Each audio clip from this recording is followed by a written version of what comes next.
तो हेलो दोस्तों, स्वागत है आपका हमारे यूट्यूब चैनल पर। जैसे कि आप लोग देख सकते हैं, ये आपका Agniveer Agniveer GK GS questions लेके आपके सामने हम लोग आ गए हैं। ठीक है, ये देख सकते हैं पूरा 2024 में जो पूछे जाएंगे कुछ सवाल हैं अग्निवीर का, और ये पिछले वर्ष के भी कुछ सवाल इसमें मौजूद है।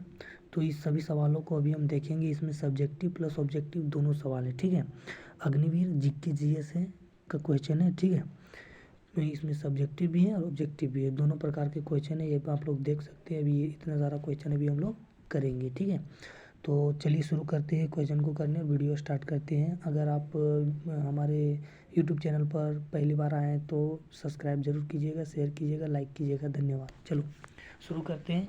तो आप लोग देख सकते हैं, पहला क्वेश्चन आपको बोला गया कि भारत के संविधान द्वारा प्रदत्त मौलिक कर्तव्यों की कुल संख्या कितनी है। पहला क्वेश्चन आपको बोला गया है। ठीक है, तो इसकी उत्तर जो हो जाएगी वो 11 हो जाएगी। ठीक है, कितनी हो जाएगी? 11 हो जाएगी। पहला का उत्तर 11 हो जाएगा। तो दूसरा क्वेश्चन क्या है, सो देख सकते हैं आप लोग, बोला है कि दूसरा क्वेश्चन है, लोकसभा में पद संभालने की न्यूनतम आयु कितनी है। तो लोकसभा में पद संभालने की न्यूनतम आयु 25 वर्ष है। कितनी है? 25 वर्ष। इसकी न्यूनतम आयु 25 वर्ष है। अब देखिए, कुछ सब्जेक्टिव प्रश्न भी हैं जो अभी हम लोग देखेंगे। पूरे अग्निवीर बनिए जी के क्वेश्चंस 2 जो है सो सॉल्यूशन पूरी, मतलब जो सब्जेक्टिव क्वेश्चन है वो अभी हम लोग देखेंगे।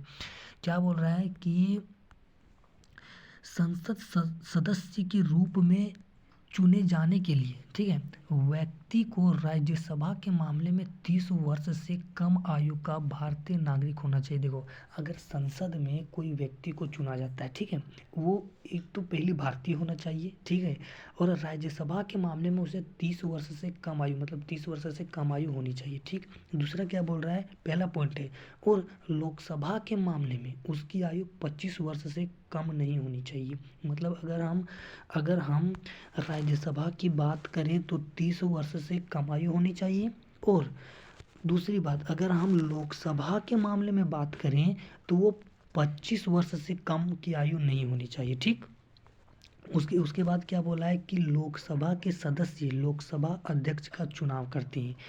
जो लोग क्या बोला है कि लोकसभा के सदस्य लोकसभा अध्यक्ष का चुनाव करते हैं, मतलब उन्हीं के सदस्य उनका चुनाव करते हैं। ठीक है, अब देखो कुछ इम्पोर्टेंट जो है ये इंफॉर्मेशन है, इसको भी आप देख लीजिएगा। पहला पॉइंट बोल रहा है कि लोकसभा अध्यक्ष की तरह उपाध्यक्ष भी लोकसभा द्वारा अपने सदस्यों में से ही चुना जाता है। पहला पॉइंट हो गया क्लियर। दूसरा पॉइंट क्या बोल रहा है कि उन्हें अध्यक्ष के चुनाव के बाद चुना गया है। जो उन्हें चुना जाता है वो अध्यक्ष के चुनाव के बाद ही चुना जाता है। ठीक है, तीसरा पॉइंट क्या बोल रहा है कि उपाध्यक्ष के चुनाव की तिथि अध्यक्ष द्वारा निर्धारित किया जाता है। जो उपाध्यक्ष की जो चुनाव की जो तिथि होती है, जो डेट होती है, वो किसके द्वारा किया जाता है, तो वो अध्यक्ष द्वारा निर्धारित किया जाता है। ठीक है, आगे देखिए, फिर यहाँ भी कुछ इंपॉर्टेंट पॉइंट है, इनको भी थोड़ा ध्यान से देख लीजिएगा। यही सब जो है ना, यही सब आपका इंपॉर्टेंट क्वेश्चन जो है सो ऑब्जेक्टिव 1 नंबर का बनता है। ठीक है, यही सब क्वेश्चन है। आपको इस वीडियो में आपको सब्जेक्टिव भी इसीलिए करा रहा हूँ ताकि इससे भी क्वेश्चन छूटे नहीं। ठीक है, तो देखिए क्या बोल रहा है सो, पहला पॉइंट, लोकसभा में अध्यक्ष और उपाध्यक्ष को उसके सदस्यों के बीच सदन में उपस्थित और मतदान करने वाले साधारण सदस्यों द्वारा चुना जाता है। समझिए इस पॉइंट को क्या बोल रहा है। सो बोल रहा है, इस पॉइंट को आप समझिए। ठीक है, क्या बोल रहा है कि लोकसभा में अध्यक्ष, जो लोकसभा के अध्यक्ष होते हैं, और अध्यक्ष और उपाध्यक्ष को उनके सदस्यों के बीच, जो वहाँ पे जो सदस्य होते हैं उनके बीच उपस्थित होते हैं, और जो मतदान, जो वोट करने वाले रहते हैं, वो साधारण सदस्यों द्वारा ही चुना जाता है। ठीक है, इसके अतिरिक्त इसे चुना नहीं जाता है। अब अगर हम दूसरा पॉइंट देखें, फिर बोल रहा है कि घर के अध्यक्ष के रूप में, दूसरा पॉइंट ध्यान दीजिएगा। ठीक है, बहुत ही इंपॉर्टेंट क्वेश्चन है ये, आपको सब्जेक्टिव भी कराना हो ताकि एक भी क्वेश्चन छूटे नहीं। ठीक है, जीके जीएस का बोल रहा है कि घर के अध्यक्ष के रूप में चुने जाने के लिए कोई विशिष्ट योग्यता निर्धारित नहीं है। इसमें से ये तो आपको इसमें कोई दिक्कत नहीं होगा। ठीक है, तीसरा पॉइंट क्या बोल रहा है कि तीसरा पॉइंट बोल रहा है कि जब भी अध्यक्ष का पद रिक्त होता है, मतलब खाली होता है, अध्यक्ष का पद खाली होता है, तो लोकसभा रिक्त स्थान को भरने के लिए किसी अन्य सदस्य का चुनाव करती है। मतलब समझिए इस पॉइंट को, ये इससे ऑब्जेक्टिव जो है सो निकल जा सकता है। ठीक है, तीसरा पॉइंट ध्यान से देखिएगा, बोल रहा है कि अध्यक्ष का पद जब खाली होता है तो लोकसभा रिक्त स्थान को भरने के लिए, जो लोकसभा के जो सदस्य होते हैं उस स्थान को भरने के लिए ना अन्य सदस्य की चुनाव करते हैं। ठीक है, चौथा पॉइंट, अध्यक्ष के चुनाव की तिथि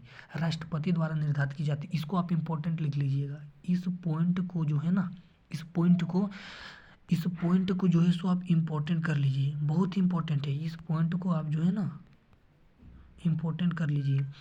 ये जो राष्ट्रपति यहाँ समझिएगा, ठीक है, ये जो बोला है ना यहाँ से राष्ट्रपति द्वारा, ठीक है, ये बहुत इंपॉर्टेंट है, इसको आप ध्यान रखिएगा, बहुत बार पूछा गया है ये क्वेश्चन। ठीक, तो बोला है कि ये अध्यक्ष के चुनाव की तिथि कौन करता है, पूछेगा क्वेश्चन कि कौन करता है, तो राष्ट्रपति द्वारा निर्धारित, मतलब राष्ट्रपति करता है। ठीक है, अध्यक्ष के चुनाव। उसके बाद अगला क्वेश्चन, ऊपर से उसके बाद हम यह निष्कर्ष निकाल सकते हैं कि लोकसभा के सदस्य लोकसभा अध्यक्ष का चुनाव करती है। तो इससे हम लोग को क्या पता चलता है, इससे हम लोग को क्या पता चलता है कि लोकसभा के जो सदस्य होते हैं किसका चुनाव करते हैं, लोकसभा अध्यक्ष का चुनाव करते हैं। ठीक है, उसके बाद ये देखिए एक की पॉइंट है, ये की पॉइंट, इसको भी ध्यान रखिएगा। ठीक है, तो ये जो आप देख रहे हैं ना, ये पूरा सभी पॉइंट जो है सो आप देख रहे हैं, इससे जो है ना क्वेश्चन यहाँ से बहुत निकल के आएगी। ठीक है, तो चलिए इस पॉइंट को सॉल्व करते हैं और समझते हैं। पहला पॉइंट क्या बोल रहा है, बोला है कि कोई अतिरिक्त योग्यता संसद द्वारा कानून द्वारा निर्धारित की जाएगी। दूसरा पॉइंट बोल रहा है कि भारत के संविधान का अनुच्छेद 84 भी लोकसभा चुनाव के लिए उम्मीदवार बनने के लिए न्यूनतम आयु प्रदान करता है। ठीक है, अनुच्छेद 84 में न्यूनतम आयु प्रदान करता है। वो व्यक्ति को घोषित अपराधी नहीं होना चाहिए। इसमें क्या बोला गया कि व्यक्ति को कोई अपराधी घोषित नहीं होना चाहिए, और उसका नाम देश की मतदाता सूची में होना चाहिए। मतलब आप वोट देते हैं ना, उसका नाम जो है सो उस सूची में होना चाहिए। चौथा पॉइंट क्या बोल रहा है कि लोकसभा के सदस्यों का कार्यकाल अधिकतम 5 वर्ष। इसको आप इम्पोर्टेंट कर लीजिएगा, ये जो क्वेश्चन है ना, लोकसभा के सदस्यों का कार्यकाल कितना होता है, तो 5 वर्ष होता है। ठीक है, इंपॉर्टेंट क्वेश्चन है, 5 वर्ष होता है। ठीक, तो 5 वर्ष होता है। ठीक, अगला पॉइंट क्या बोल रहा है कि सार्वभौमिक मताधिकार के कानून द्वारा लोकसभा के सदस्यों को सीधे भारत के नागरिकों द्वारा चुना जाता है। मतलब जो है सो मताधिकार जो है सो भारत के द्वारा नागरिकों को चुना जाता है, जिसका अर्थ है कि 18 वर्ष से अधिक आयु के प्रत्येक व्यक्ति को उपयुक्त उम्मीदवार को वोट देने का अधिकार। ये तो आप लोग समझ ही रहे होंगे, ये पॉइंट जो है समझाने की ज़रूरत नहीं है। ठीक है, मतलब जो 18 वर्ष से अधिक होगा वही मतदान को दे सकता है। ठीक है, आगे देखिए, ये क्वेश्चन देख लीजिए, ये क्वेश्चन जो है सो इम्पोर्टेंट है। ठीक है, बोला कि जो भारतीय संविधान के मौलिक कर्तव्य है ना, वो कहाँ से लिए गए हैं, रूस के संविधान से लिए गए हैं। ठीक है, स्वर्ण सिंह समिति की सिफारिश में भारतीय संविधान के मौलिक कर्तव्य को 42वें संविधान संशोधन अधिनियम 1976 द्वारा जोड़ा गया। ठीक, अनुच्छेद 51 में भारतीय नागरिकों के मौलिक कर्तव्यों से संबंधित है। किससे संबंधित है, 51 भारतीय मौलिक कर्तव्यों से संबंधित है। पूछ देगा कि अनुच्छेद 51 किससे संबंधित है, तो भारतीय नागरिकों के मौलिक कर्तव्यों से संबंधित है। मौलिक कर्तव्य वाद योग्य नहीं है, कोई वाद योग्य नहीं है, इसमें से कोई दिक्कत नहीं। ठीक है, इंपॉर्टेंस पॉइंट फिर से आ गया, क्या बोला है कि भारतीय संविधान के जनक सभी को पता होगा डॉक्टर बी आर अम्बेडकर है। राष्ट्रीय संविधान दिवस 26 नवंबर को मनाया जाता है। ठीक है, भारतीय संविधान में कुल भागों की संख्या कितनी है, तो भारतीय संविधान में कुल भागों की संख्या 25 है। ठीक है, भारतीय संविधान में कुल अनुच्छेद 470 है, और अनुसूचियों की कुल संख्या 12 है। ठीक, आगे क्या बोला है कि एक ऑब्जेक्टिव क्वेश्चन है, किस देश को लैंड ऑफ मिडनाइट सन के रूप में भी जाना जाता है, तो वो कौन सा देश है, नॉर्वे। कौन सा देश है, नॉर्वे को लैंड ऑफ मिडनाइट के रूप में जाना जाता है। ठीक है, अब इसके नॉर्वे जब हो गया तो कुछ नॉर्वे की भी बातें जान लेती हैं। नॉर्वे देश को लैंड ऑफ मिडनाइट सन के रूप में भी जाना जाता है, ये भी हमने पढ़ लिया। देश नॉर्वे ने लैंड ऑफ मिडनाइट सन के नाम पर अधिग्रह किया है। जैसा कि नॉर्वे का अनुभव है, प्राकृतिक घटनाओं को मध्यरात्रि सूर्य कहा जाता है। ठीक है, लैंड ऑफ मिडनाइट सन इसलिए कहा जाता है क्योंकि देश का उत्तरी भाग उत्तर ध्रुवीय वृत्त के ऊपर स्थित है, जहाँ सूरज मई के मध्य से जुलाई के मध्य तक 24 घंटे में चमकता है। मई के अंत से जुलाई के अंत तक सूरज पूरी तरह से उत्तर ध्रुवीय वृत्त के उत्तर में क्षेत्रों में क्षितिज के नीचे कभी नहीं उतरता है। ठीक है, देश के बाकी हिस्सों में प्रतिदिन 20 घंटे तक रोशनी का अनुभव होता है। मतलब जो ये सब होता है कार्य सूर्य के द्वारा, तो उस देश के बाकी हिस्सों में जो है सो दिन 20 घंटे तक रोशनी का मतलब दिन में 20 घंटे वो रोशनी दे देता है। ठीक है, अगला क्वेश्चन क्या है कि अगला क्वेश्चन बोल रहा है कि कोनोरा हम्पी निम्नलिखित में से किस खेल से संबंधित है? तो इसका आंसर क्या हो जाएगा? शतरंज। किससे संबंधित है? केनोरू हम्पी किससे संबंधित है? शतरंज से। देखिए ये जो है ना थॉमस कप, जिन्हें कभी कभी विश्व पुरुष टीम चैंपियनशिप भी कहा जाता है, एक अंतर्राष्ट्रीय बैडमिंटन प्रतियोगिता है जिसमें बैडमिंटन वर्ल्ड फेडरेशन खेल के विश्व शासी निकाय के सदस्य देशों को टीमों का प्रतिनिधित्व किया जाता है। उबर कप को कभी कभी महिलाएं के लिए विश्व टीम चैंपियनशिप कहा जाता है। ये जो आप लोग पढ़े ना, अभी इससे क्वेश्चन थोड़े नीचे में आएंगे। ठीक है, तो आगे देखते हैं। भारत में महात्मा गांधी ने अपना पहला सत्याग्रह कहाँ शुरू किया था? ये सभी को पता होगा। कहाँ पे? चंपारण में। ठीक है, चंपारण में किए थे। अब देखो महात्मा गांधी की कुछ विशेष बातें जो हैं तो यहाँ देख लेते हैं। ठीक, क्या बोला कि महात्मा गांधी के नेतृत्व में पहला सत्याग्रह आंदोलन चंपारण सत्याग्रह था। ये देख लिए क्वेश्चन। इसकी शुरुआत 1917 में बिहार के चंपारण जिले में हुई। इसकी शुरुआत कब हुई थी? 1917 में हुई थी बिहार के चंपारण जिले से। ठीक है, उसके बाद यह सत्याग्रह ब्रिटिश नील नीति के विरुद्ध विद्रोह था। इसे ब्रिटिश नील नीति के किसानों को नील की फसल उगाने और कम कीमत पर बेचने के लिए मजबूर होना पड़ा।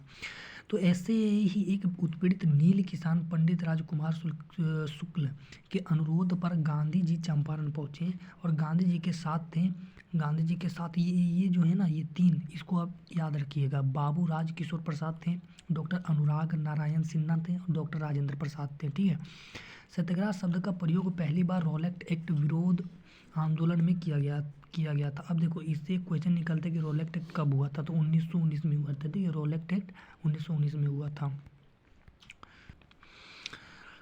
वो अगला क्वेश्चन बोला है कि निम्न में